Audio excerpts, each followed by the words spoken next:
Okay madam. ఈరోజు విశ్వనాథ్ అని ఒక అబ్బాయి 27 ఇయర్స్ మేల్ పర్సన్ మా హాస్పిటల్కి బ్రాడ్ డెత్ అనమాట. హిస్టరీ తీసుకుంటే అబ్బాయి జిమ్ చేస్తూ ఉండగా పడిపోయినట్లుగా తెలిసింది. తీసుకొచ్చేసరికి ప్రాణం పోయింది. Maybe it is acute cardiac arrest. So ఇంత చిన్న వయసులో కార్డియాక్ అరెస్ట్ రావడం అనేది చాలా శోచనీయము. పేరెంట్స్కి ఒకే ఒక్క కొడుకు అతను. నిజంగా యంగ్స్టర్స్ కొంతమంది ఫిట్నెస్ ఫ్రీక్స్ అనేసి ఎక్కువగా జిమ్స్ చేయడము, తను తొందరగా ఫిట్నెస్ తెచ్చుకోవడానికి ఎక్కువ డైటింగ్ చేయడము, లిక్విడ్స్ తీసుకోకపోవడము, ఇవన్నీ చేయడము, ఇలాంటివి చేయొద్దండి దయచేసి. ఈ అబ్బాయి ఇలా చేశాడని చెప్పడం లేదు, కానీ బట్ అంత చిన్న వయసులో కార్డియాక్ అరెస్ట్ రావడం వితౌట్ ఎనీ హిస్టరీ, అబ్బాయికి ఏమీ అనారోగ్య ఏమీ లేవు ప్రీవియస్గా. అలాంటి కార్డియాక్ అరెస్ట్ రావడం అనేది చాలా దురదృష్టకరం. మనం అందరూ చాలా జాగ్రత్తగా ఉండాలి. మరి జిమ్ చేసేటప్పుడు చాలా విగరస్గా చేస్తున్నారు. ఈ మధ్యలో చాలా న్యూస్లు చూస్తున్నాం ఇలా జిమ్లో పడిపోవడము కార్డియాక్ అరెస్ట్తో యంగ్ పీపుల్. సో యంగ్ పీపుల్కి ఒకటే సందేశం ఏంటంటే, మీరు ఫిట్నెస్గా ఉండండి, కానీ విగరస్గా చేయొద్దండి. లిక్విడ్స్ ఎక్కువ తీసుకోండి. ఇప్పుడు వాతావరణం మారింది, చలికాలం నుంచి ఎండాకాలం వచ్చింది.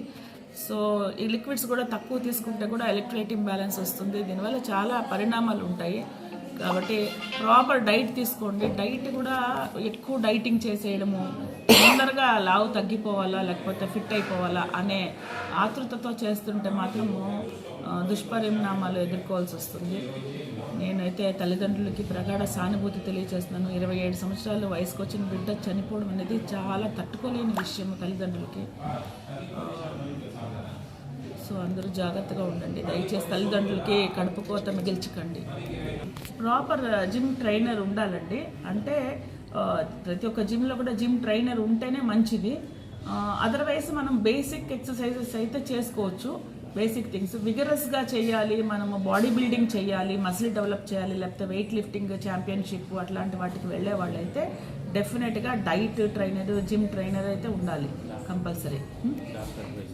డాక్టర్స్ అడ్వైస్ కూడా తీసుకోవాలి. మధ్య మధ్యలో వెళ్ళి ఆల్ చెకప్స్ చేసుకుంటూ డాక్టర్స్ అడ్వైస్ ఎవ్రీ 6 monthsకి ఒకసారి చెకప్ చేసుకుంటూ అట్లా బాడీ బిల్డింగ్ చేయాలనుకునే వాళ్ళు, జస్ట్ నార్మల్గా చేయాలనుకునే వాళ్ళకి పర్వాలేదు, కానీ బాడీ బిల్డింగ్ చేయాలి, విగరస్గా చేయాలి అనుకునే వాళ్ళు డెఫినెట్గా ట్రెడ్మిల్ టెస్ట్ అలాంటివన్నీ చేసుకొని మన హార్ట్ ఎంతవరకు దాన్ని టేకప్ చేస్తుంది అనేది కూడా చెక్ చేసుకోవడం మంచిది. మనం ఈ మధ్యకాలంలో ఇలాంటి కేసులు ఏమైనా వచ్చాయి? మనకి రాలేదు, కానీ మీడియాలో అయితే చూస్తున్నాము. చాలా చోట్ల ఇట్లా జిమ్ చేస్తున్న యంగ్స్టర్స్ కొలాప్స్ అయిపోవడం అయితే చాలా చోట్ల చూస్తున్నాము.